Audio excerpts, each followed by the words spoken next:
May 1944, frontline soldiers of the German Wehrmacht and Soviet Red Army felt the tension with the anticipated clash to come in the open fields around the town of Targu Frumos in northeastern Romania. Then, with the first glimpses of the morning sun, the eerie silence was broken by a deafening barrage of Red Army artillery. For more than an hour, thousands of shells shook the ground, announcing the start of a fierce confrontation to come. Once the thunder stopped, Soviet tanks appeared through the smoke-covered fields with the Red Army infantry riding on top. Hundreds of them rolled toward German trenches, determined to crush everything set in their path. What the Soviets didn't know was that they were hurling straight into a death trap set by German Heavy Tank Battalions, equipped with the Tiger tanks that were laying in wait across the perfect open killing fields with their 88 main gun.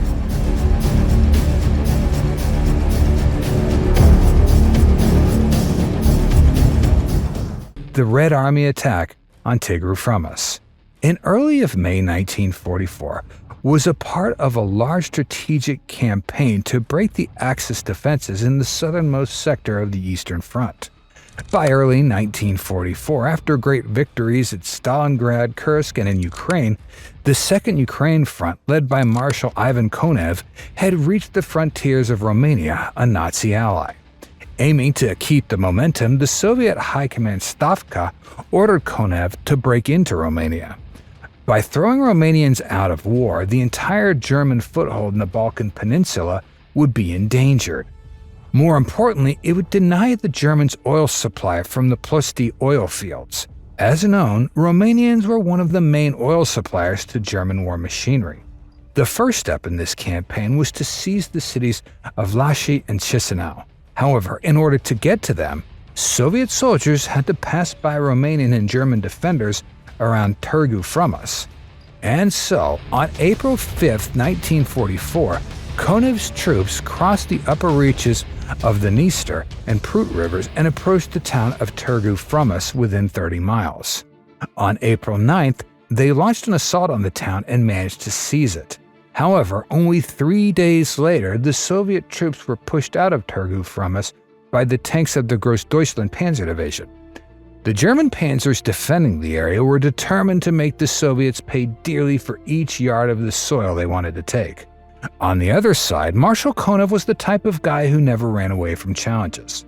He was going to achieve his goals, even if it meant they would have to do it the hard way. After an attempt to seize Targu Frumos, Marshal Konev prepared a new plan for the operation, this time including a more massive engagement from his units. He planned to break through German and Romanian defenses in a two-pronged attack using two combined arms armies and two tank armies. The right flank would be covered by the 7th Guards Army and 5th Guards Tank Army, while the 27th Army and 2nd Tank Army would attack on the left. The Soviets didn't want to be drawn into a long overhauling battle. They planned to capture Targu Frumos on the first day of the attack. The 7th Guards Army and the 5th Guards Tank Army would move south in an attempt to bypass the enemy from its left. Simultaneously, the 2nd Tank Army would attack south and turn west to cut off the retreat route for enemy troops, while the 27th Army would push southeast toward Iași. The tactic was imagined by the following manner. On the right flank, the infantry of the 7th Guards Army would advance along the entire 7-mile-wide sector with the task of penetrating enemy defense. They would be followed by the tanks of the 5th Guards Tank Army, aiming to fully exploit the breakthrough. Similarly, on the left flank, the 27th Army infantry would attack the enemy, aiming to force them to disperse their forces to defend multiple directions. The push would be supported by the 2nd Tank Army, whose tanks would advance once infantry units secured key positions.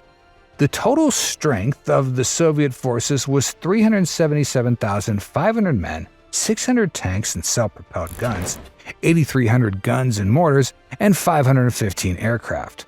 This devastating force moved into attack position on April 30th and May 1st. The artillery was positioned along the entire front, with each mile having around 250 guns and mortars.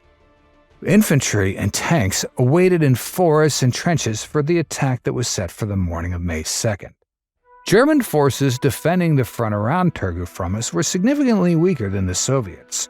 They comprised units of the 8th Army's 57th Panzer Corps, the battle-hardened Panzer Grenadier Division Großdeutschland, and the 24th Panzer Division.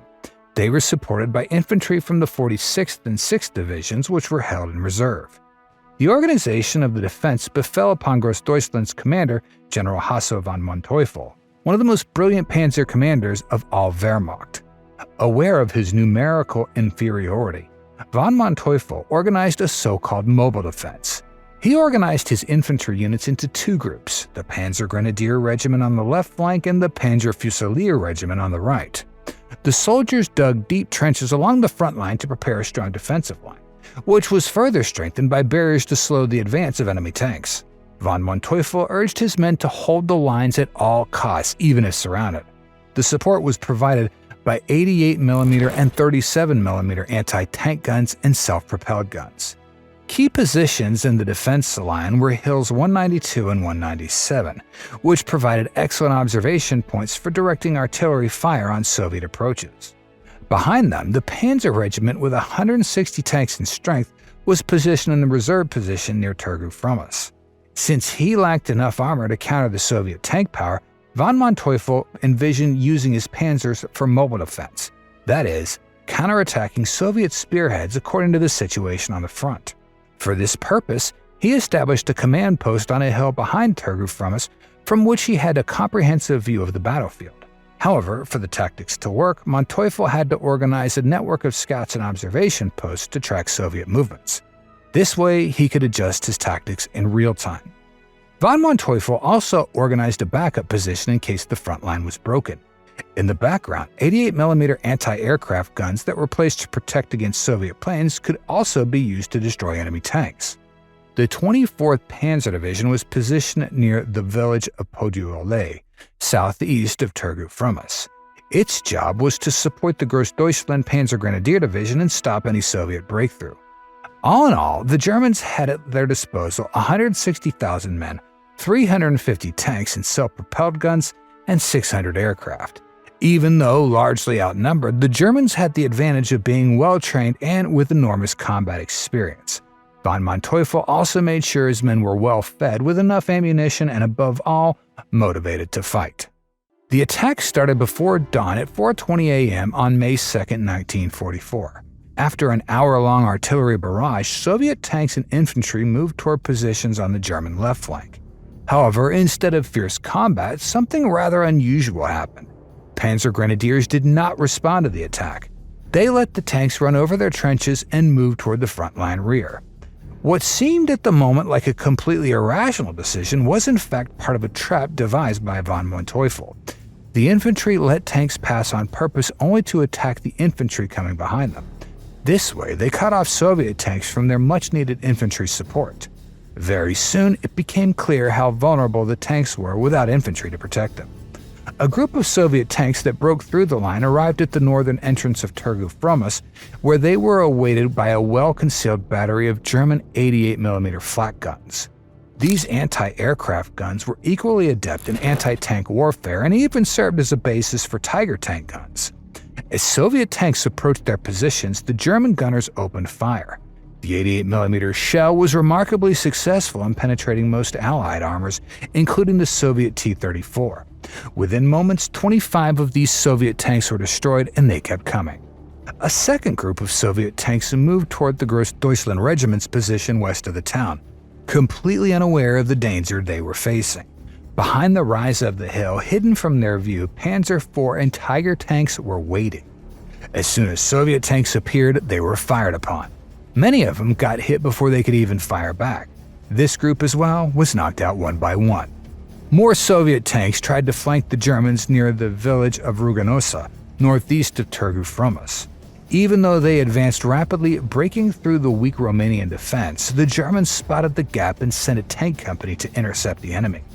The Soviet tanks were taken by surprise and had no time to reach the German flank attack.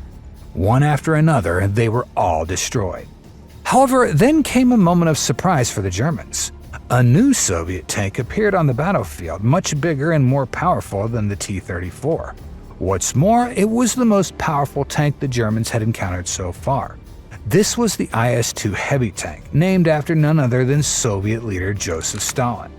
Developed as an improvement over the earlier KV series, IS-2 was designed to encounter advanced German tanks such as Tiger and King Tiger.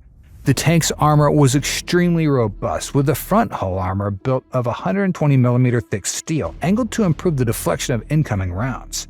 This design provided a substantial protection against almost all anti-tank weapons of the era. Its armament was equally impressive. The primary weapon was a 122mm D-25T gun capable of firing both high-explosive and armor-piercing rounds from large distances. The appearance of a group of IS-2 at Targu Frumos surprised the German commanders, who initially believed these tanks were friendly vehicles firing by mistake. Their astonishment grew even more when they saw how rounds from their Tiger tanks simply bounced off the Soviet armor. From large distances, IS-2 seemed invincible. This was why the Germans decided to take a closer look at them. Tiger crews were ordered to approach the enemy at a distance of less than 2,000 meters. This time, they were more successful. A shell from a Tiger tank hit one of the IS-2s in its weak spot, the turret cheek, and sent it into flames. 3 more were destroyed following the same pattern. The rest of the group turned and tried to escape. They were pursued by a company of Panzer IV tanks, which were smaller and therefore faster than the IS-2. They moved quickly, circling behind the heavy Soviet tanks, which were slow and could not turn fast enough. More importantly, Panzer IVs used lighter shells and could reload faster.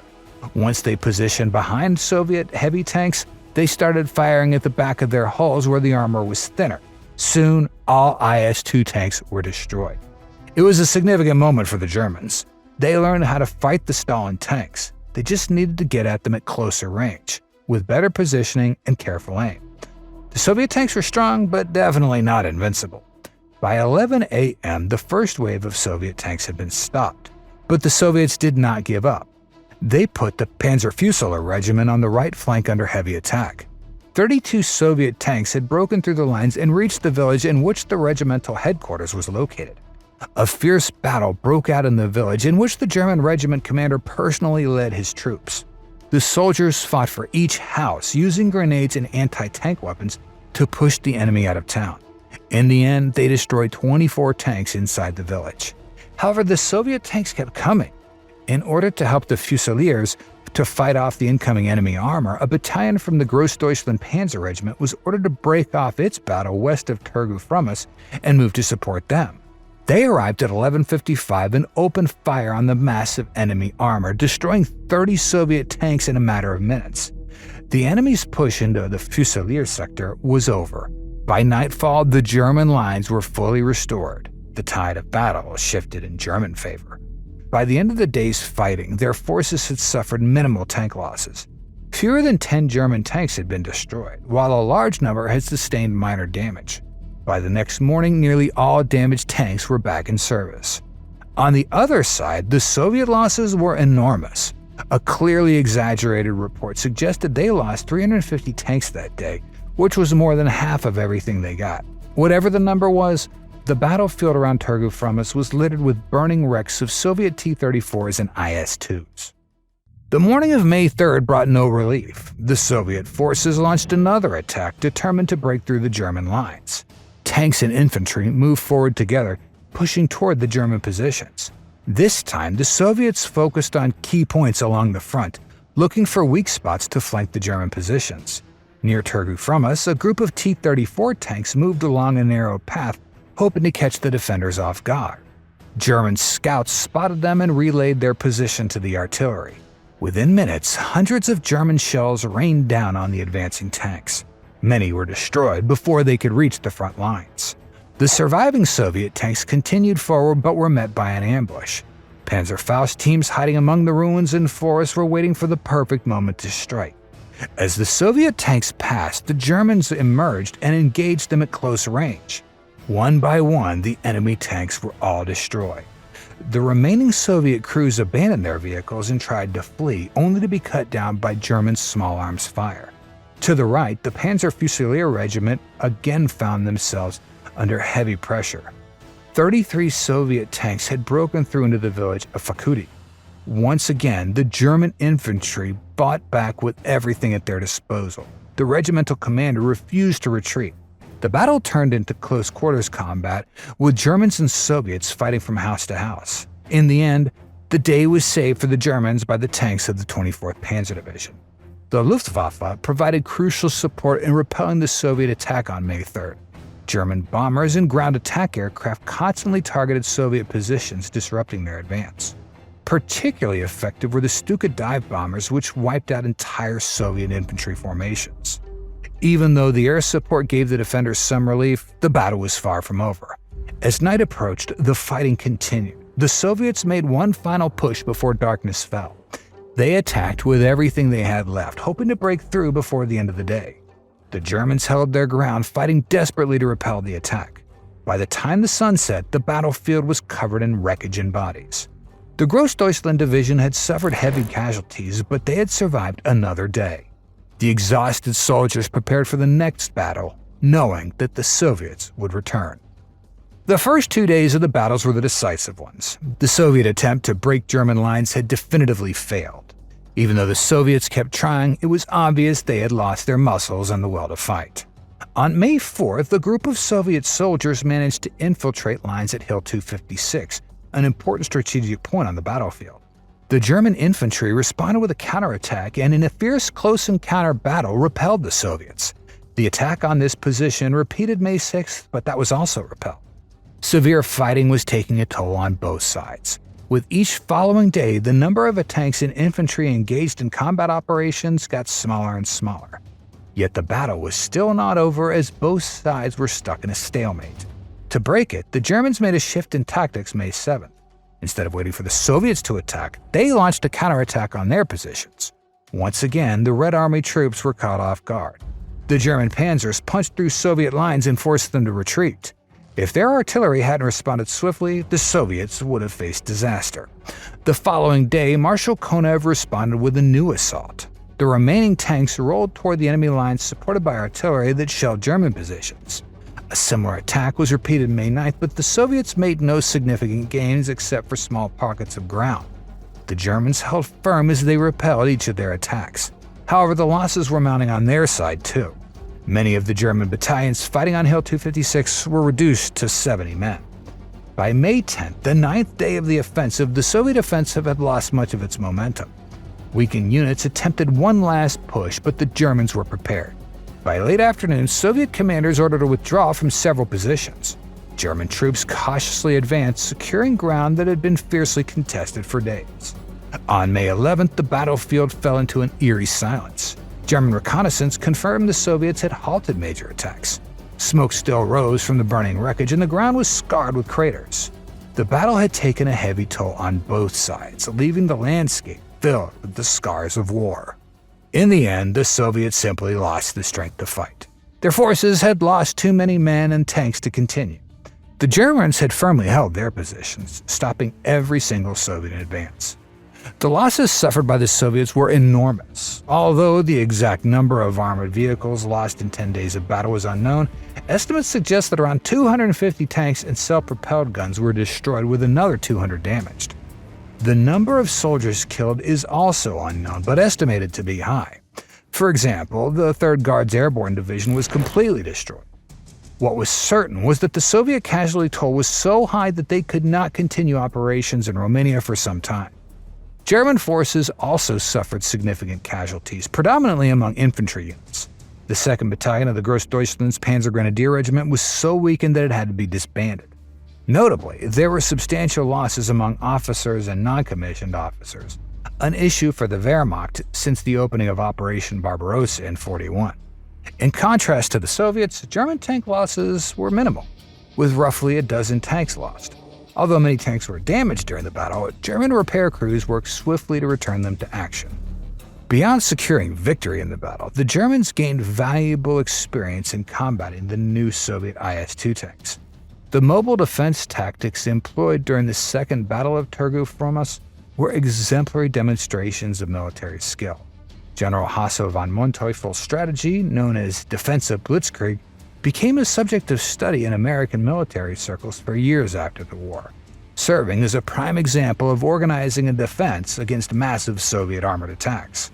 As far as the Soviets were concerned, the defeat at Targu Frumos didn't significantly affect their overall plans. Some suggest the entire operation was part of Maskirovka, a Soviet military deception aimed at drawing German troops away from Belarusia, where the main thrust was expected to begin. Operation Bag Ration in June 1944 did result in the destruction of Germany's Army Group Center and their entire front line on the Eastern Front. Nevertheless, Targu Frumos was a bitter Soviet defeat, so bitter it never found space in Soviet history books. Thank you for watching this episode. If you liked it, don't forget to like and comment. Subscribe to the Militology channel and hit the bell icon to be notified of our next video.